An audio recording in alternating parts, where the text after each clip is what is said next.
Ce balado est une présentation de la Fabrique culturelle de Télé-Québec.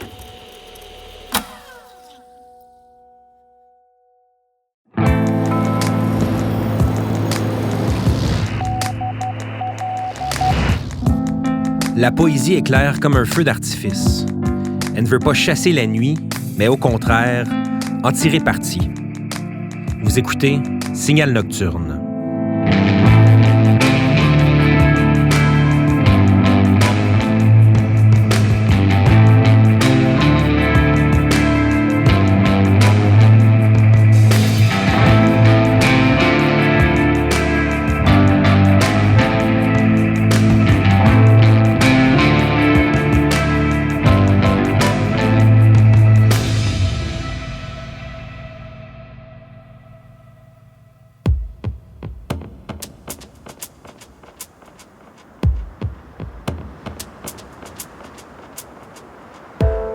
Je me souviens d'une époque qui a l'air tellement loin quand j'y pense aujourd'hui, une époque où on pouvait rouler toute la nuit sur les routes de la province.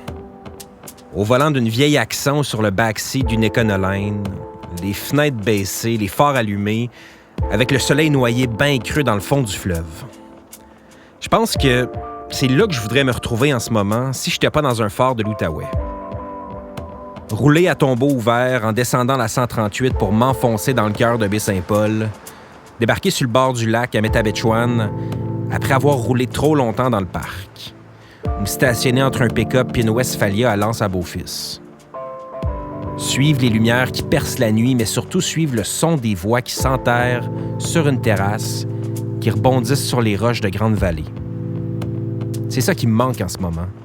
C'est cette ivresse-là, cette chaleur-là. Les surprises, les angles morts, les vertiges. Regardez ce qui se passe sur une scène ou au bout de l'horizon. Mais en attendant, on fait quoi? C'est ça que j'ai demandé à mon collègue François, qui monte la garde dans le phare depuis le jour 1. Il est aussi vaillant que discret, ce gars-là, fait qu'il m'a dit « on continue de faire ce qu'on fait depuis le début. On diffuse un peu de lumière, le temps que ça passe. » Alors ce soir, on vous présente l'auteur, metteur en scène et comédien Steve Gagnon dans Les Étés souterrains, une pièce solo avec Guylaine Tremblay et mise en scène par Édith Patnaud. Une incursion dans le spectacle Tout passera avec les voix et les plumes de Noémie O'Farrell et Frédéric Lemay. Un retour dans le passé mettant en vedette Marcel Dubé, géant du théâtre québécois. Et une session La Fab avec Salomé Leclerc et sa magnifique pièce Les chemins de l'ombre.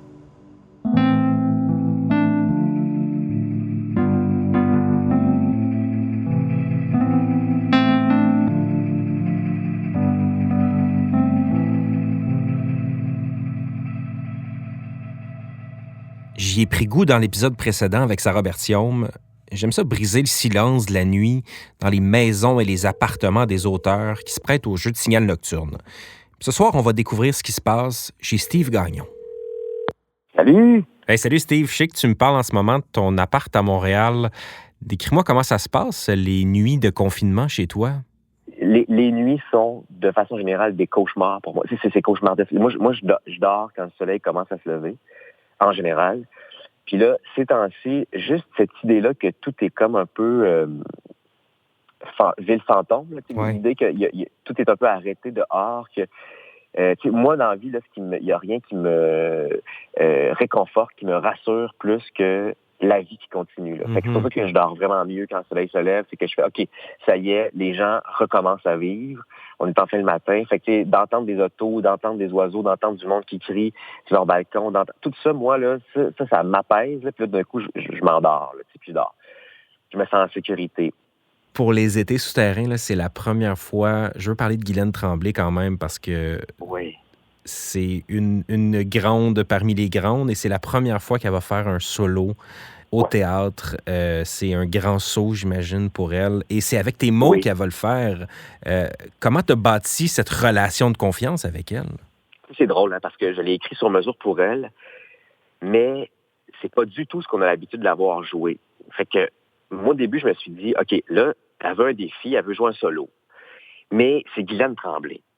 Fait que moi, je me suis dit, le solo, là, puis je sortais de mon solo Os, la montagne blanche. Là, je sais à quel point un solo, c'est demandant, c'est exigeant, puis c'est stressant, puis oui, c'est un défi. Et je me suis dit, j'ai le goût de lui donner, puis de me donner un second défi. Fait que je me suis dit, je vais vraiment l'éloigner. Je vais lui écrire un personnage qui l'éloigne de sa zone de confort, ou en tout cas sans dire confort, de la zone où on est habitué de la voir. Ouais. Puis en effet, j'ai écrit un personnage qui est assez loin de ce qu'on peut avoir faire à la télévision, par exemple. Et ça lui va comme un gant. Peux-tu me présenter le personnage de cette femme qui enseigne l'histoire de l'art, qui passe ses étés dans le sud de la France? Oui, bien, c'est une femme, on la voit sur plusieurs années, mais autour de la cinquantaine. On la voit comme à deux périodes différentes de sa vie, puis vraiment dans deux contextes extrêmement différents. D'un côté, on la voit en Provence, où elle passe tous ses étés depuis des années, depuis 15-20 ans. À un moment donné dans sa vie, apprend qu'elle a une maladie dégénérative et donc qu'elle va perdre toute son autonomie. Et on la voit donc en Provence et de l'autre côté, on la voit dans un endroit qu'on comprend être un CHSLD ou quelque chose comme ça, où elle va finir sa vie. Et en fait, ça met en parallèle deux sortes de solitude. La solitude qu'on s'impose soi-même, qu'on choisit en fait, et la solitude qui nous est imposée, tu sais. Cueillir des abricots. Ah mon Dieu, je suis tellement fatigué. J'ai lu toute la journée, j'ai à peine mangé quelques fruits. Heureusement que j'ai pris 5 minutes pour aller me cueillir des abricots. Il y a 2 somptueuses piscines sur le terrain de la maison, mais je trouve quand même le moyen de passer des journées entières à cuire au soleil comme un gros jambon dans le hamac. Je m'écrase là-dedans le matin et c'est comme si plus la journée avançait, plus ça se refermait sur moi. Quand je m'extirpe de là vers 18h, je vois noir. J'ai la vessie grosse comme une citrouille et je claudique jusqu'à la maison. Mon Dieu, je souffre. Je suis extrêmement fatigué. J'ai les joues rouges, j'ai les joues brûlantes, j'ai la bouche sèche. J'ai l'impression que mes yeux ont rétréci. Vite, j'ai besoin d'un verre de vin. Non, merci, pas du rouge. J'ai pas envie, il fait trop chaud. Je vais ouvrir un rosé pétillant. Je devrais lire plus de magazines. Ça me détendrait. Je lis pas assez de magazines. Je parle quand même pas de revues à potins. Ça, je sais qu'il y en a des tonnes dans ta chambre, Claire. Non, je parle de lecture un peu plus légère, des articles courts, moins denses à lire. Pardon? Je vois pas le lien, mais probablement, oui, je suis snob. Probablement, oui, un peu, mais je vois pas le lien entre ça et ce que je viens de dire. Ben, franchement, Claire. Non, je te juge pas, mais pas du tout. C'était un fait, pas un reproche. Il y a des tonnes de revues à potins dans ta chambre, c'est un fait, c'est tout. C'est pas un reproche. Il y a des revues à potins dans ta chambre, oui ou non? Bon, ben voilà, c'est un fait, j'invente rien. Désolé si t'as eu l'impression d'être jugé, c'est pas... Et puis, oui. Bon, peut-être un peu. Si je veux être honnête, oui, un peu. Je juge ça un peu. Les revues à potins, je trouve ça ridicule. Je suis honnête, je l'avoue, je trouve ça ridicule. Mais c'est les revues à potins que je juge, pas toi. Oui, bon. Peut-être que je te juge un peu. C'est vrai. Finalement, j'en parle, et puis je réalise que t'as raison. Je te juge un peu, c'est vrai. Excuse-moi. Et puis non, je m'excuse pas. Je m'excuse pas. Je trouve ça dommage que tu te plonges le nez là-dedans, que tu oses faire ça, toi qui es si brillante.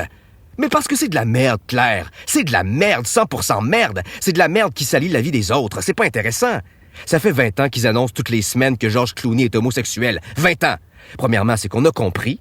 Mais deuxièmement, c'est incroyable comment on s'en torche. C'est loin d'être une question d'État, Claire. Non, mais George Clooney, ça va. Il peut enfoncer son pénis dans la bouche de qui il veut. En quoi ça nous intéresse? Ça va pas déclencher une réunion d'urgence du G8. Ça tourne en rond, ça tourne en rond, ça tourne en rond. Mon Dieu, que ça tourne en rond. Angelina Jolie pèse 32 livres. Britney Spears est en psychose. Johnny Depp vieillit terriblement mal. Et hop, on revient à l'anus débridé de George Clooney. Ça tourne en rond. Peut-être que c'est moi qui comprends rien, mais c'est pas intéressant, il me semble. C'est des mensonges. Ou en tout cas, c'est pas des grandes vérités. Tout le monde est alcoolique. Tout le monde trompe tout le monde. Ben oui, on le sait, ça. C'est pas nouveau. Toi, moi, tout le monde est alcoolique. À des degrés différents, mais tout le monde est alcoolique. Et toi, moi, tout le monde trompe tout le monde. Avec des hommes, des femmes, des enfants, des chiens. Il y a juste ça qui varie de l'un à l'autre. Bon, après, tu m'as toujours dit que toi, t'étais fidèle. Je te crois. Tu me dis que t'es fidèle. Je te crois. Je doute pas de ça. Mais alors... Si tu veux fantasmer à partir de la vie des autres, je te dis de lire des romans harlequins, pas des revues à potins. C'est tout. Je dis juste ça. Voilà. Zip. Je parle plus. J'ai fini. Zip, zoup.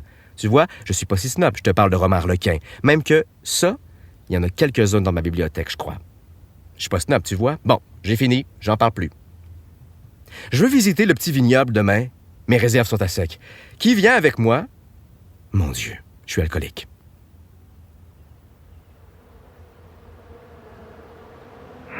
Inventer les abeilles. Ben, vous êtes mes amis, je vous adore. J'adore votre intelligence, j'adore votre humour. Je vous rejoins pas ici chez vous tous les étés pour rien. Je vous adore. Elle me fait du bien, votre intelligence. Mais mes chéris, vous confondez trop souvent intelligence et supériorité. Je vous adore, mais faut pas parler aux autres comme s'ils étaient des torchons. C'est affreux de faire ça. Regardez tout le monde de haut. Vous n'êtes pas les seuls lettrés sur la planète. Je veux dire, les autres sont pas tous des imbéciles. Je veux dire, toi, Monique, par exemple. Tu vends du miel de bruyère aux touristes. C'est super. Il est excellent, ton miel. Il est très bon. Mais il faut pas regarder les autres de haut, c'est tout. Non, Monique, s'il te plaît, t'as répondu à une grosse femme qui te disait banalement qu'elle aimait pas le miel, que de toute façon, tu lui conseillais davantage les légumes verts que le sucre. Je suis désolé, mais c'est une insulte. C'est pas juste un trait d'esprit. C'est extrêmement méprisant. C'est extrêmement gratuit et méprisant. Non, arrête de jurer, Monique. Si tu continues, tu vas aller en enfer. C'est pas un trait d'esprit, je te dis, c'est une insulte. Voilà. Je dis ça, je t'attaque pas, hein? Ton miel, il est délicieux, mais tu te dresses aux gens comme si tu avais inventé les abeilles. C'est pas possible de faire ça. Tu sais combien je l'aime, ton miel. Mais t'es pas Alfred de Musset, quand même. On va pas t'enterrer au cimetière du Père-Lachaise. Tu comprends ce que je veux dire? Tiens, tu vois, ça, c'est un trait d'esprit ou une insulte?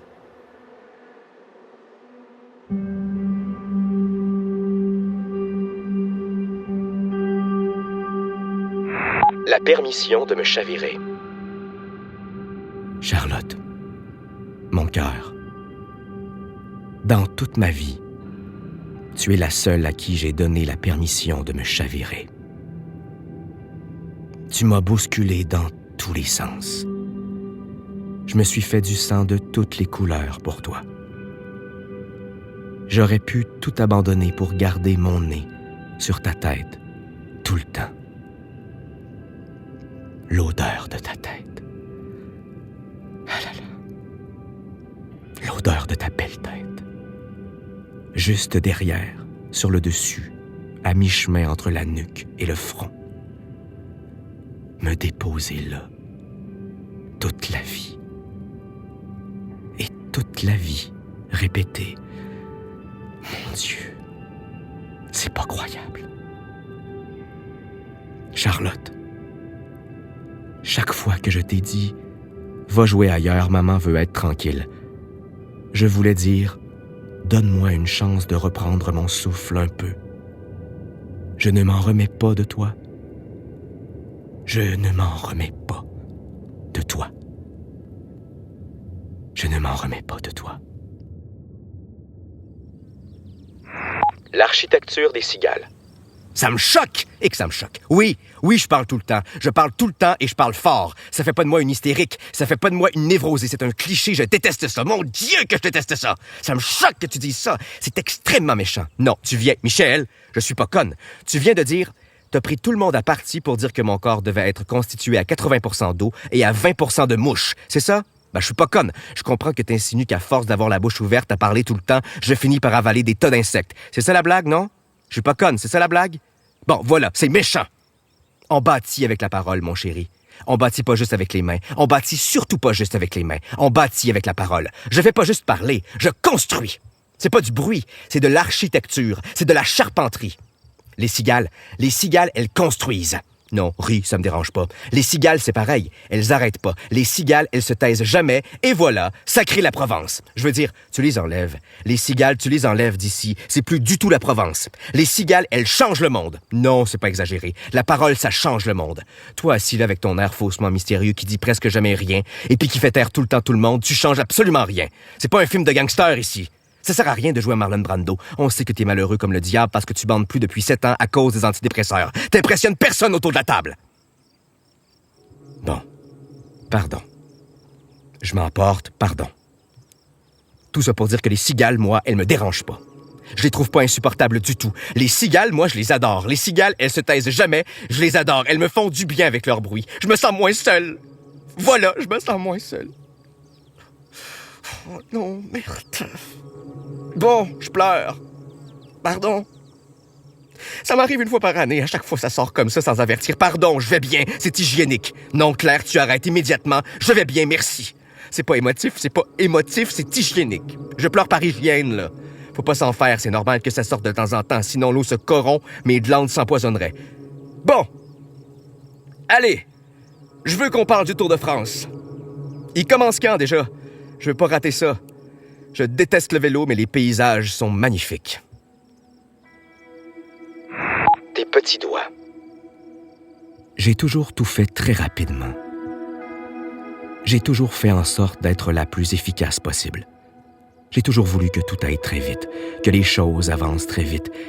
Et ces temps-ci, c'est drôle, ces temps-ci, mon chaton, dès que je m'assoupis, je rêve à toi, toute petite.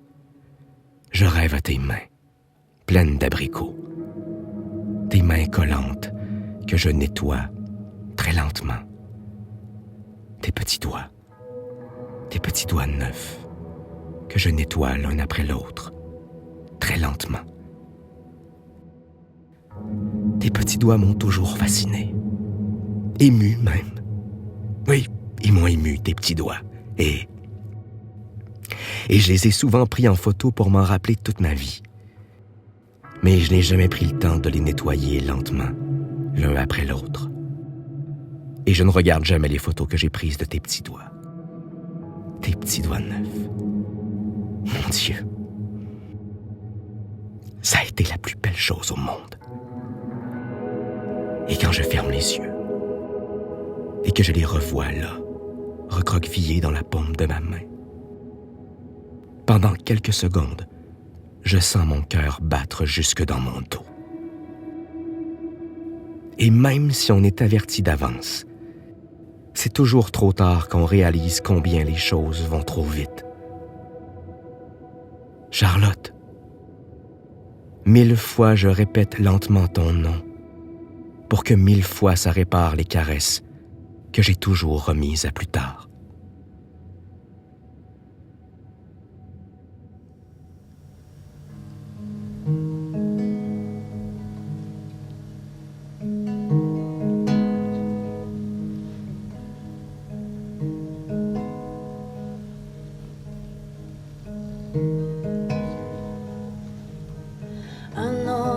Pas, j'espère, avant de tomber au sol, avant de n'être plus rien qu'un bout d'éclat qui défiera le jour de se relever malgré le froid.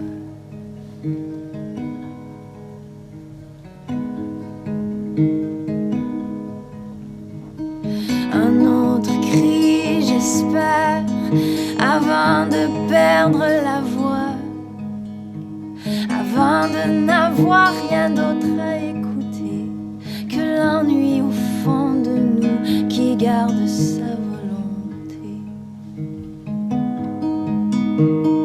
Un autre pas, j'espère, avant les chemins de l'ombre.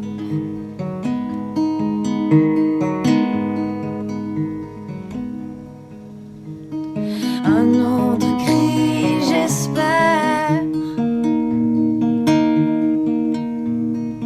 avant la blessure des hommes.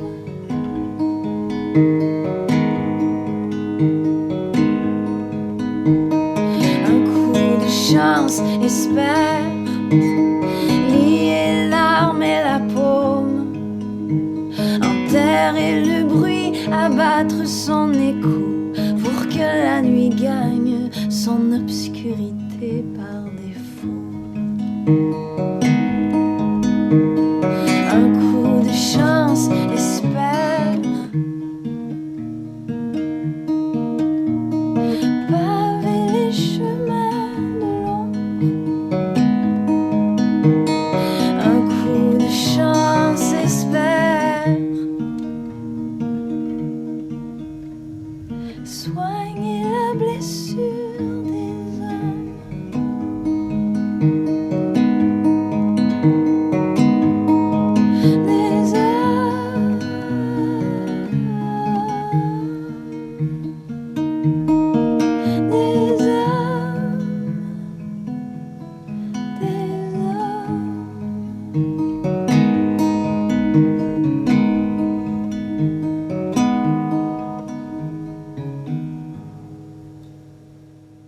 C'était Salomé Leclerc avec la chanson « Les chemins de l'ombre », paru en 2014 sur son deuxième album « 27 fois l'aurore ». C'est tiré d'une session La Fab enregistrée dans le studio de Télé-Québec à Montréal, réalisée par Jérôme Scaglia et disponible sur lafabriqueculturelle.tv. Je sais que vous êtes nombreuses et nombreux à apprécier nos voyages dans le temps quand on erre dans la voûte de Télé-Québec pour ressortir des archives, des monuments en art de la scène. Et étant donné que Steve Gagnon, qu'on entendait un peu plus tôt, a remporté le prix Marcel Dubé en 2018, je trouvais que l'occasion était parfaite de réentendre l'auteur de Zone, Un simple soldat et Le temps des lilas. Dans le documentaire Les temps de Marcel Dubé, paru en 2006, l'homme de théâtre nous parle de ceux et celles qui l'ont influencé. Émile Nalligan et Alain Grandbois m'ont ouvert l'esprit à la poésie québécoise, alors que chez Gabriel Leroy et chez Lemelin, je me suis rendu compte qu'à travers la littérature, on peut décrire un peuple qui se retrouve et s'identifie. Pour Lemelin, c'était à Québec. Pour Mme Roy, c'était à Saint-Henri. Pour moi, ce sera le Faubourg Amilas, où je suis né. Lorsque j'ai assisté à ce très grand succès qu'a connu Gratien Gélina avec sa pièce Ticoc, je me suis rendu compte qu'au théâtre, on pouvait, comme dans le roman et même dans la poésie, créer une littérature qui nous ressemble, qui nous identifie. Gratien Gélina, ça a été, je pense, pour le théâtre québécois, l'étincelle initiale d'une suite d'œuvres et d'autres auteurs qui se font de plus en plus nombreux et nombreux.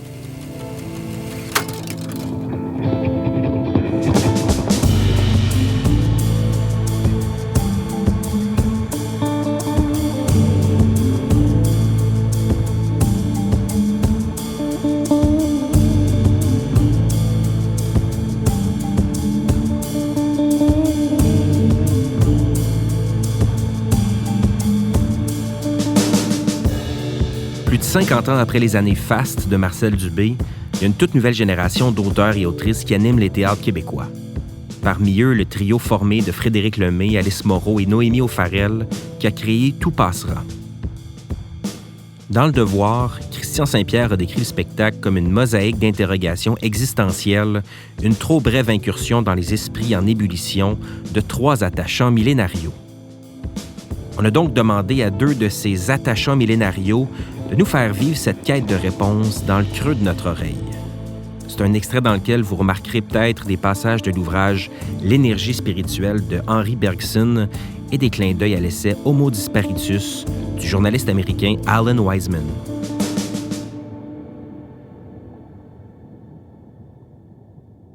Salut! Merci d'être là. C'est vraiment spécial pour nous de poursuivre notre spectacle ici en podcast. C'est complètement inattendu. C'est un spectacle où la lumière et le son sont vraiment importants, puis où il y avait beaucoup de tableaux visuels, mais on est quand même très heureux d'avoir cette plateforme-là pour partager des petits bouts de notre travail. Fait que moi, c'est Noémie. Ça fait environ 5 ans. En fait, ça fait 5 ans au moment où je vous parle que je suis arrivée à Montréal. J'ai rapidement rencontré Alice sur un projet de télé. On s'est tout de suite bien entendus. Puis ensuite, on a eu la chance de jouer souvent ensemble au théâtre. Elle ne pouvait pas joindre à nous pour cette étape-là, mais on la salue. Salut Alice.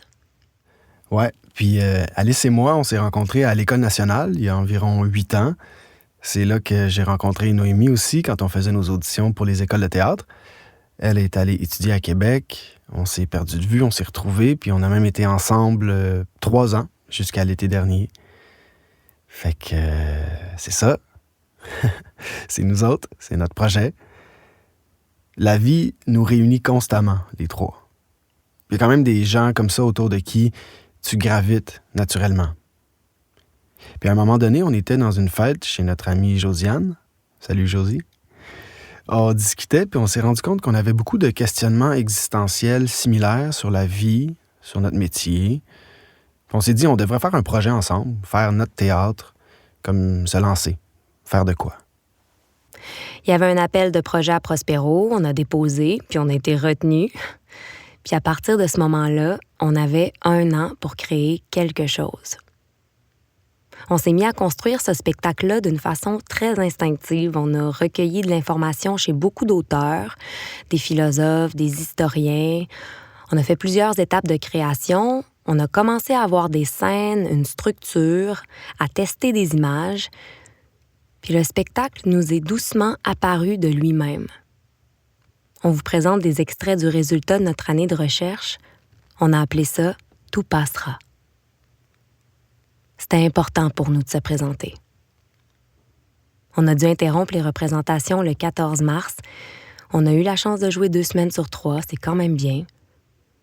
Puis là, au moins, on a l'opportunité de faire cet enregistrement-là. Certains pensent que ce serait pas fortuit, que ce serait pas un hasard que ce soit arrivé, qu'on n'ait pas pu aller au bout de ça, que tout serait prédéterminé par une puissance supérieure, que ce serait arrivé pour une raison. Il y en a qui croient pas à ça, que quelque chose décide pour nous, qu'il y aurait une harmonie fondamentale. Il y aurait juste des atomes et du vide. Bon, on est effectivement tous composés de la même affaire, là, la même matière, la chaise, la table, mon micro, le ciel, l'oiseau, toute la même affaire, les 118 éléments du tableau périodique. Puis à travers ça, il y a des forces, puis des rapports de force. Mais ce serait juste des phénomènes physiques. Des atomes puis du vide. Oui, OK, mais on est traversé de désirs. On ressent de la joie, de la douleur. Comment ça arrive, tout ça? Ça part de où? Qu'est-ce qui crée l'impulsion, le mouvement, la pensée? Est-ce que ça arrête quand on meurt? Quand on prend conscience de notre finalité, comment on fait pour continuer à vivre, à faire les tâches du quotidien, à vouloir des choses? Les recherches qu'on a faites cette année ont mis des mots sur des sensations qu'on a instinctivement depuis toujours. Ça a été vraiment apaisant, mais ça a aussi ouvert plusieurs portes dans nos esprits qui nous laissent devant encore plus de questionnements qu'au début. Puis pour essayer de sublimer nos peurs, pour essayer de calmer nos esprits, on a inventé le personnage d'Annie qui doit aller vider la maison de son père en campagne après sa mort précipitée. Annie, c'est une jeune femme d'à peu près mon âge. Elle pourrait me ressembler. Elle pourrait ressembler à Alice aussi, ou à Fred. Elle pourrait avoir les cheveux roux, ou pas. Elle est bien entourée, je pense. Elle a une couple de bons amis. Comme nous tous, au fond.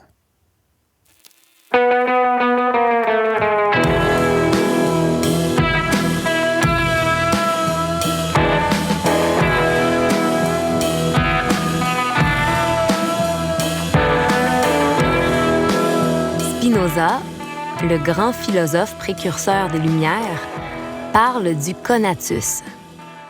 Le conatus serait l'effort, l'élan de toute chose qui existe de persévérer dans son être, l'appétit de conserver et même d'augmenter sa puissance d'être. Ce n'est ni un idéal à atteindre, ni une finalité, c'est l'exercice constant de la puissance d'exister. Tout comme Platon, il dit « connais-toi toi-même ». En te connaissant bien, tu auras des pensées adéquates avec ta nature profonde qui te plongeront inévitablement dans la joie. Il faut se connaître soi-même pour être dans la joie. T'es encore là. T'es partout. T'es dans la porte qui grince quand elle s'ouvre, t'es dans la façon dont la plante s'allonge à l'infini en s'enroulant autour de la fenêtre.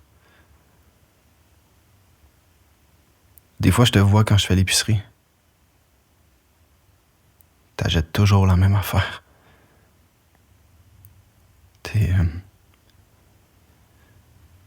sur la tablette dans la porte du frigo, dans les sauces piquantes que je mangerai jamais. Faut-tu que je les jette?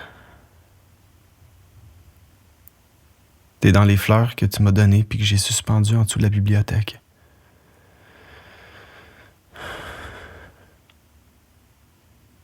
Je suis tombé sur le livre de Stig Dagerman que tu m'avais donné. Sur la 4e de couverture, ça dit qu'il est mort le 7 novembre. Comme toi. Au début, je me suis dit, aïe aïe, c'est fou, c'est sûrement un signe. Mais non.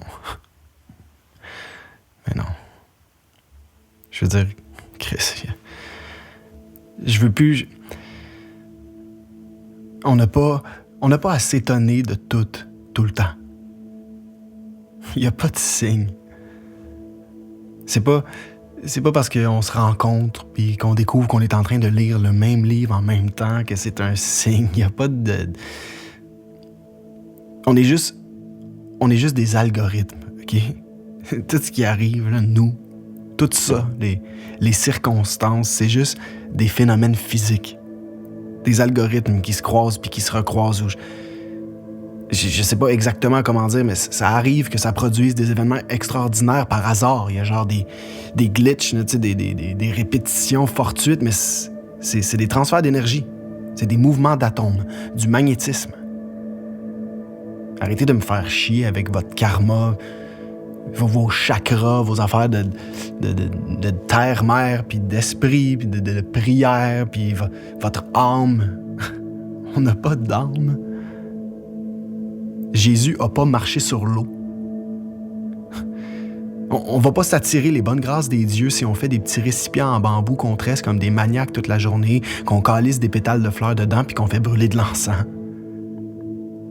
L'arbre n'a pas de conscience, pas plus que la mer ou la roche ou la montagne. Oui, OK, la vie, c'est spécial. C'est cool des fois, c'est étonnant. Puis heureux ou fucking triste, mais c'est pas par une force d'attraction divine. C'est pas calculé, il y a pas de plan, de puissance supérieure. La puissance supérieure, c'est la vie. C'est l'énergie vitale déclenchée par le Big Bang. C'est juste du mouvement, c'est le mouvement originel. C'est de la friction, du mouvement. Puis quand le mouvement s'arrête, c'est qu'il n'y a plus de vie. Puis quand il n'y a plus de vie, il n'y a plus de vie, c'est tout. Quand on meurt, c'est noir, that's it. Il n'y a pas de... Il n'y a pas de... Tabarnak.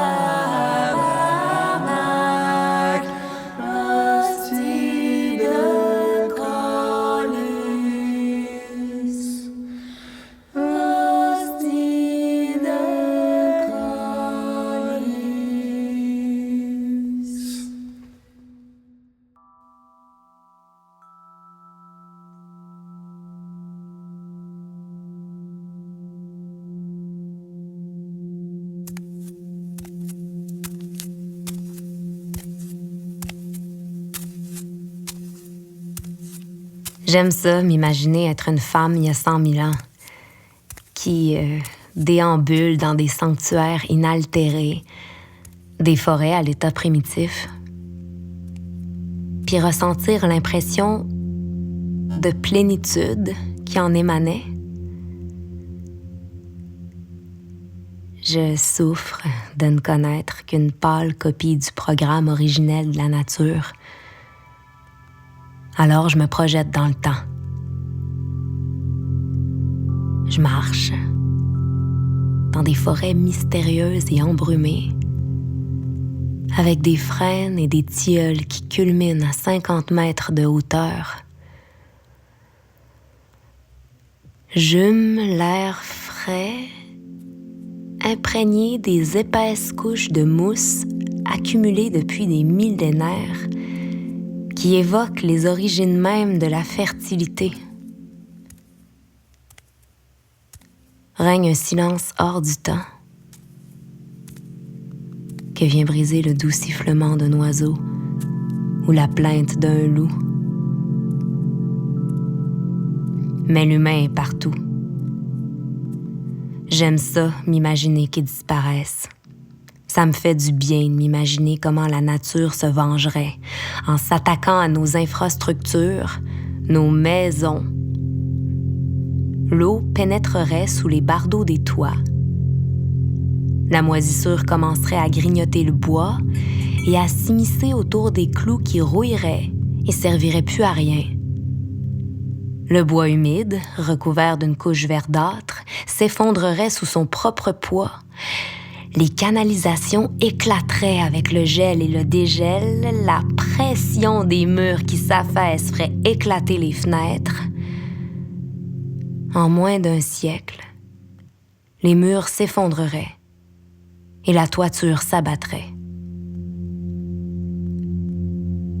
Au bout de 500 ans, la forêt aurait remplacé la banlieue qui commencerait à retrouver son allure d'avant l'arrivée des fermiers. Coyotes, loups, renards et lynx y rôderaient à nouveau. Les millénaires vont passer. Les vieilles montagnes vont disparaître, d'autres vont prendre leur place. Et alors, de jeunes cours d'eau vont percer des canyons à travers les sédiments et révéler ce qui jadis se passa brièvement en ces lieux. La vie est surprenante. Peut-être qu'elle est surprenante. Peut-être que tout ça s'est passé dans une vieille maison en campagne. Peut-être que ça s'est passé dans la salle intime du Théâtre Prospero ou dans votre salon. Peut-être que c'est pour une raison qu'on n'a pas pu finir notre run de spectacle. Peut-être qu'il n'y a rien qui finit puis qu'il n'y a rien qui commence. Qu'on fait juste partie d'un cycle infini de recommencement. Ou pas. Peut-être qu'il n'y a pas d'ordre des choses ou peut-être que oui. En tout cas, ça ferait moins de peine si oui. Peut-être qu'on peut décider que oui.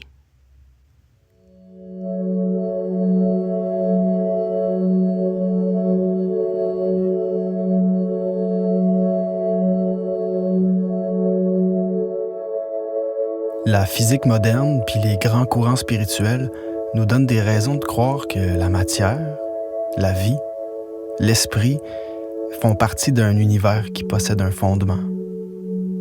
Ça se pourrait qu'il y ait une lumière de l'autre côté des choses, comme un murmure. On pourrait se dire ça. Ça pourrait être la position qu'on prend. Ce serait une bonne chose de régler, je trouve. Merci d'avoir été là. L'évolution de la vie, depuis ses origines jusqu'à l'homme, évoque à nos yeux l'image d'un courant de conscience qui s'engagerait dans la matière comme pour s'y frayer un passage souterrain, ferait des tentatives à droite et à gauche, pousserait plus ou moins avant, viendrait la plupart du temps se briser contre le roc et pourtant, dans une direction au moins, réussirait à percer et réapparaîtrait à la lumière. Cette direction est la ligne d'évolution qui aboutit à l'homme.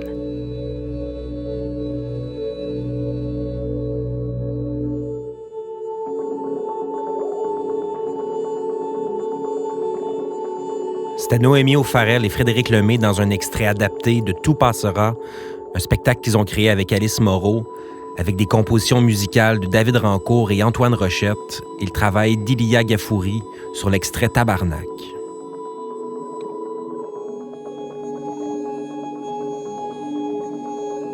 Avant de vous dire au revoir, je veux souligner le travail des gens qui ont rendu cette émission possible. François Larivière à la technique, à l'habillage sonore et à la musique, Steven Boivin à la musique, François Desrochers et Nadine Deschamps de Télé-Québec Outaouais-Laurentides, la rédactrice en chef de la Fabrique culturelle, Jeanne Dompierre, les dimestres Sophie Richard et Elena Babova-Giureva aux archives. Je veux aussi remercier Nicolas Gendron, Pierre-Antoine Lafonsimard et Sophie Cadieux pour leur complicité. Je m'appelle Julien Morissette. Bonne nuit.